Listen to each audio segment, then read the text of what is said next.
Hello दोस्तों, आपके अपने ही यूट्यूब चैनल राजप्रभा एकेडमी पर आपका स्वागत है। दोस्तों, वीडियो शुरू करने से पहले आपसे एक निवेदन है कि आप हमारे इस यूट्यूब चैनल को सब्सक्राइब करें और बेल आइकन दबाना न भूलें, जिससे कि वीडियो की सभी नोटिफिकेशन आपको समय से मिल सके। और आपके जितने भी व्हाट्सएप, फेसबुक, टेलीग्राम ग्रुप है उन पर शेयर करें, ताकि वीडियो अधिक से अधिक लोगों तक पहुँच सके और वे इसका लाभ उठा सकें। दोस्तों, इससे पहले हड़प्पा सभ्यता पर हमारा एक वीडियो ऑलरेडी अपलोड हो चुका है। जो लोग नहीं देखे हैं, वीडियो का डिस्क्रिप्शन में लिंक है, वीडियो ज़रूर देखें। और जो प्रश्न बच गए थे उनको हम इस वीडियो में कवर करेंगे। तो चलिए वीडियो शुरू करते हैं। आज का हमारा पहला प्रश्न है, मोहनजोदड़ो में सबसे बड़ा भवन कौन सा है? तो मोहनजोदड़ो में सबसे बड़ा भवन कौन सा है? ऑप्शन ए विशाल स्नानागार, ऑप्शन बी धान्यागार, ऑप्शन सी स्तंभ हाल और ऑप्शन डी 2 मंजिला मकान। तो मोहनजोदड़ो में सबसे बड़ा भवन कौन सा है? इसका राइट आंसर हो जाएगा ऑप्शन बी धान्यागार। अगला प्रश्न, सिंधु घाटी सभ्यता की प्रमुख विशेषता थी। सिंधु घाटी सभ्यता की प्रमुख विशेषता क्या थी? ऑप्शन ए नगर सभ्यता, ऑप्शन बी कृषि सभ्यता, ऑप्शन सी मध्य पाषाण सभ्यता, ऑप्शन डी पूरा पाषाण सभ्यता। तो सिंधु घाटी की सभ्यता की प्रमुख विशेषता क्या थी? इसका राइट आंसर हो जाएगा ऑप्शन ए नगर सभ्यता। सिंधु घाटी एक नगरीय सभ्यता थी जो इसकी मुख्य विशेषता है। अगला प्रश्न, सिंधु घाटी सभ्यता का पत्तन नगर, बंदरगाह जिसे बोलते हैं, पत्तन या बंदरगाह एक ही बात होती है। तो सिंधु घाटी सभ्यता का पत्तन नगर कौन सा है?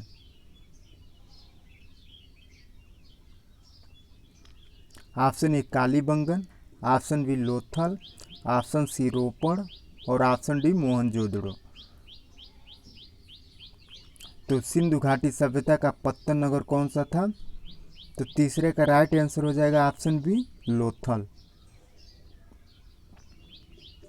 अगला प्रश्न,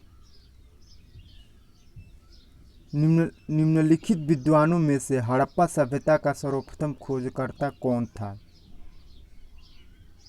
हड़प्पा सभ्यता का सर्वप्रथम खोजकर्ता कौन था?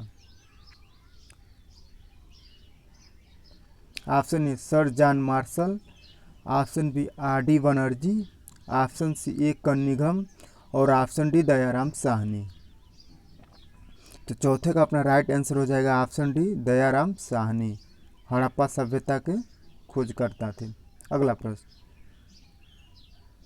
निम्नलिखित में से किसका उपयोग हड़प्पा काल की मुद्राओं के निर्माण में मुख्य रूप से किया गया था?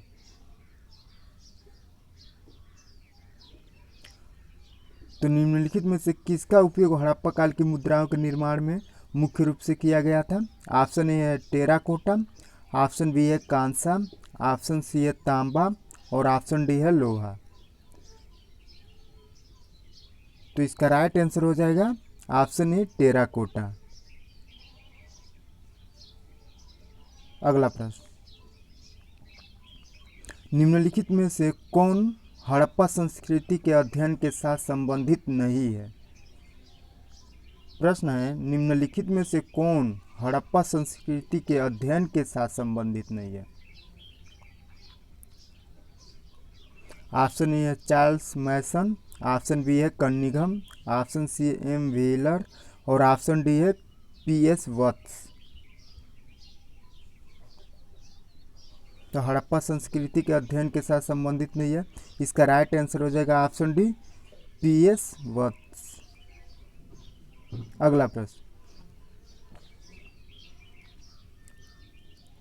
हड़प्पा सभ्यता किस युग की थी? हड़प्पा सभ्यता किस युग की थी? ऑप्शन ए कांस्य युग, ऑप्शन बी नवपाषाण युग, ऑप्शन सी पूरा पाषाण युग और ऑप्शन डी लौह युग। तो हड़प्पा सभ्यता किस युग की थी? तो इसका राइट आंसर हो जाएगा ऑप्शन ए कांस्य युग। हड़प्पा सभ्यता एक कांस्य युगीन सभ्यता थी। अगला प्रश्न, हड़प्पावासी किस वस्तु के उत्पादन में अग्रणी थे? हड़प्पावासी किस वस्तु के उत्पादन में अग्रणी थे? ऑप्शन ए मुद्राएं, ऑप्शन बी कांसे के औजार, ऑप्शन सी कपास और ऑप्शन डी जौ। तो हड़प्पावासी किस वस्तु के उत्पादन में अग्रणी थे? तो इसका राइट आंसर हो जाएगा ऑप्शन सी, कपास के उत्पादन में अग्रणी थे। अगला प्रश्न, हड़प्पा के निवासी थे। हड़प्पा के निवासी कहाँ के थे? ग्रामीण थे, शहरी थे, या खानाबदोश थे, या जनजातीय थे?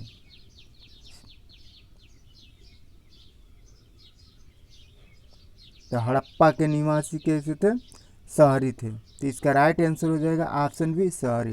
हड़प्पा सभ्यता एक नगरीय सभ्यता या शहरी सभ्यता थी। सिंधु घाटी सभ्यता के लोगों का मुख्य व्यवसाय क्या था? क्वेश्चन नंबर 10 है, सिंधु घाटी सभ्यता के लोगों का मुख्य व्यवसाय क्या था? ऑप्शन ए व्यापार, ऑप्शन बी पशुपालन, ऑप्शन सी शिकार और ऑप्शन डी कृषि। तो सिंधु घाटी सभ्यता के लोगों का मुख्य व्यवसाय था ऑप्शन डी, कृषि। सिंधु घाटी सभ्यता के लोगों का मुख्य व्यवसाय था कृषि। अगला प्रश्न, हड़प्पा नदी, हड़प्पा किस नदी के किनारे पर स्थित है? हड़प्पा शहर जो है वो किस नदी के किनारे स्थित है? ऑप्शन ए गंगा नदी, ऑप्शन बी रावी नदी, ऑप्शन सी यमुना नदी और ऑप्शन डी सिंधु नदी। तो हड़प्पा किस नदी के किनारे पर स्थित है? तो इसका राइट आंसर हो जाएगा ऑप्शन बी, रावी नदी के किनारे। हड़प्पा रावी नदी के किनारे स्थित है। अगला प्रश्न, मोहनजोदड़ो का अर्थ है, मोहनजोदड़ो का क्या अर्थ है? ऑप्शन ए कह रहा है दुष्ट आत्माओं का शहर, ऑप्शन बी पशुपति का आहार, ऑप्शन सी शिव की भूमि और ऑप्शन डी मृतकों का टीला। तो मोहनजोदड़ो का अर्थ होता है मृतकों का टीला। तो ऑप्शन डी राइट आंसर हो जाएगा। अगला प्रश्न, किस जिले में मोहनजोदड़ो स्थित है? तो मोहनजोदड़ो किस जिले में स्थित है? तो 13वां का राइट आंसर हो जाएगा ऑप्शन ए, लरकाना। मोहनजोदड़ो लरकाना जिले में स्थित। अगला प्रश्न, किस स्थान पर हड़प्पा समय के रथ की एक प्रतिमा प्राप्त हुई है? बहुत ही अच्छा प्रश्न है। किस स्थान पर हड़प्पा समय के रथ की एक प्रतिमा प्राप्त हुई थी? Option A Lothal, option B है बनावली, ऑप्शन सी है दैमाबाद और ऑप्शन डी है कालीबंगा। तो किस स्थान पर हड़प्पा समय के रथ की एक प्रतिमा प्राप्त हुई है? तो 14वें का राइट आंसर हो जाएगा ऑप्शन सी, दैमाबाद। अगला प्रश्न, निम्नलिखित में से वह दस्तकारी कौन सी है जो आर्यों द्वारा व्यवहार में नहीं लाई गई थी? निम्नलिखित में से वह दस्तकारी कौन सी है जो आर्यों द्वारा व्यवहार में नहीं लाई गई थी? ऑप्शन ए मृदभांड पोटरी, ऑप्शन बी आभूषण, ऑप्शन सी बढ़ईगिरी या काष्ठकारिता और ऑप्शन डी है लुहारगिरी। तो वह कौन सी दस्तकारी है जो आर्यों द्वारा नहीं लाई गई थी? तो इसका राइट आंसर हो जाएगा ऑप्शन डी, लुहारगिरी। अगला प्रश्न, निम्नलिखित में से किस वेद में प्राचीन वैदिक युग की सभ्यता के बारे में सूचना दी गई है?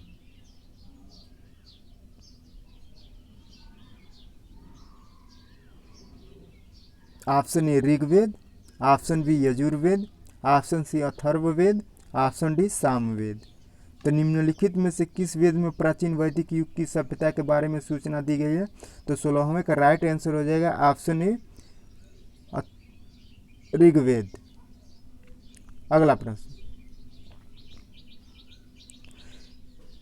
निम्नलिखित में से कौन सा प्राचीन भारतीय नगर 3 विद्वान संतों कपिल, गार्गी और मैत्रेय का घर था?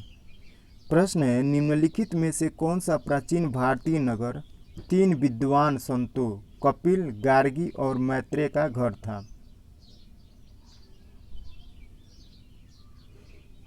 ऑप्शन ए है काशी, ऑप्शन बी है मिथिला, ऑप्शन सी है उज्जैनी और ऑप्शन डी है Pataliputra.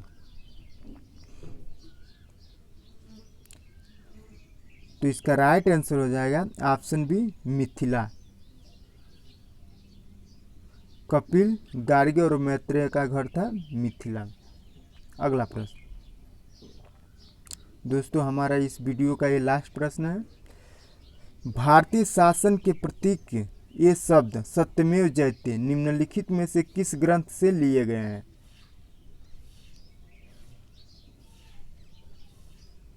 Option A Mundakopanishad, option B Samaveda, option D Rigveda, option C Ramayana. तो भारतीय शासन के प्रतीक ये शब्द सत्यमेव जयते मुंडकोपनिषद से लिया गया है। तो हमारा राइट आंसर हो जाएगा 18 का ऑप्शन ए मुंडकोपनिषद। दोस्तों, इसी के साथ आज का ये हमारा वीडियो समाप्त होता है। वीडियो आपको कैसा लगा कमेंट बॉक्स में बताइएगा।